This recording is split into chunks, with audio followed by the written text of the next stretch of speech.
Olá! Hoje a gente vai mergulhar numa ideia que é fascinante. Como é que forças que vêm de fora, sabe, tipo um mito antigo, ou até uma memória muito pessoal, como é que isso pode acabar definindo quem a gente é por dentro? Pois é, né? Parece que não tem nada a ver uma coisa com a outra. Mas a resposta une esses dois mundos de um jeito que a gente nem imagina. É justamente essa conexão que vamos desvendar. Então, bora lá! Para começar, a gente vai para um mundo bem mítico, ancestral. Estamos falando de um texto sobre os espíritos da floresta. E é aqui, olha só, que a gente começa a encontrar as primeiras pistas de como uma força de fora pode, de repente, morar dentro da gente. É com essa frase, assim, cheia de mistério, que o ancião Iana chama o jovem Saci para uma revelação. Essa fala, ela já cria um clima, né, um senso de que, opa, alguma coisa muito importante vai acontecer. Puxa a gente para dentro da história na hora. E aí a gente acompanha os dois nessa caminhada. Eles vão entrando cada vez mais fundo na floresta, um lugar que o texto descreve como, sabe, mais antigo, mais silencioso. As imagens que são usadas são muito fortes. Pensa só, árvores que parecem tocar o céu, raízes que lembram serpentes dormindo. Tudo isso vai construindo o cenário perfeito para a grande revelação, que é essa pedra sagrada que estava ali, escondida pelo tempo. E o que eles encontram nessa pedra é simplesmente fascinante. Não são só uns desenhos aleatórios, não. O Iana explica que aquilo ali são as escrituras dos primeiros anciãos. É como se fosse uma conexão direta com os guardiões originais do mundo, sabe? E foram gravadas há tanto tempo que a própria floresta ainda era jovem. Imagina isso! E são essas gravuras que revelam a base de todo esse mito. A gente descobre que existem 6 essências, 6 espíritos primordiais que basicamente governam o equilíbrio do mundo. Vamos dar uma olhada em cada um. Tem o vermelho, que é o coração, pura força vital, coragem, aquela vontade de nunca morrer.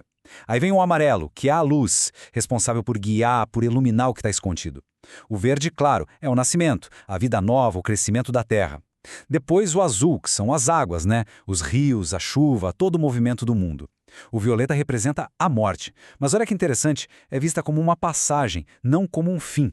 E por último, o branco, a vida eterna. É ele que traz o equilíbrio para todos os outros. É basicamente toda uma visão de mundo gravada ali, naquela pedra. Mas esses espíritos não são só ideias, sabe? Forças abstratas flutuando por aí. A história vai mostrar que a conexão deles com os seres vivos é algo muito, mas muito mais íntimo e até dramático. Essa frase é a chave de tudo. O Iana explica que os espíritos não vivem do mesmo jeito que a gente. Eles escolhem um portador, alguém vivo para carregar o poder deles. Pensa nisso. Uma força que vem de fora, entra numa pessoa e se torna parte dela. A partir daí, a história foca no espírito vermelho. Ele é descrito como o coração da floresta, ou seja, a própria essência da luta, da resistência. E essa descrição, claro, já cria aquela expectativa, né? Quem seria a pessoa capaz de carregar um poder desses? E aí vem o grande momento, o clímax. O Iana olha para o Saci e diz: você é o portador do espírito vermelho.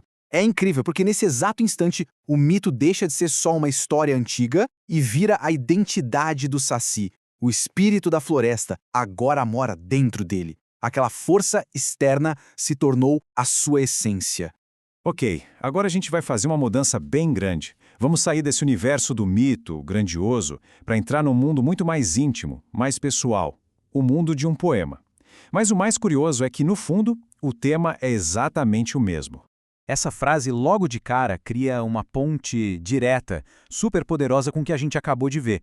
Do mesmo jeito que o espírito encarnou no Saci aqui a gente tem uma imagem que vive dentro de quem fala no poema. O poema fala sobre isso, a lembrança de um amor, de alguém que se foi.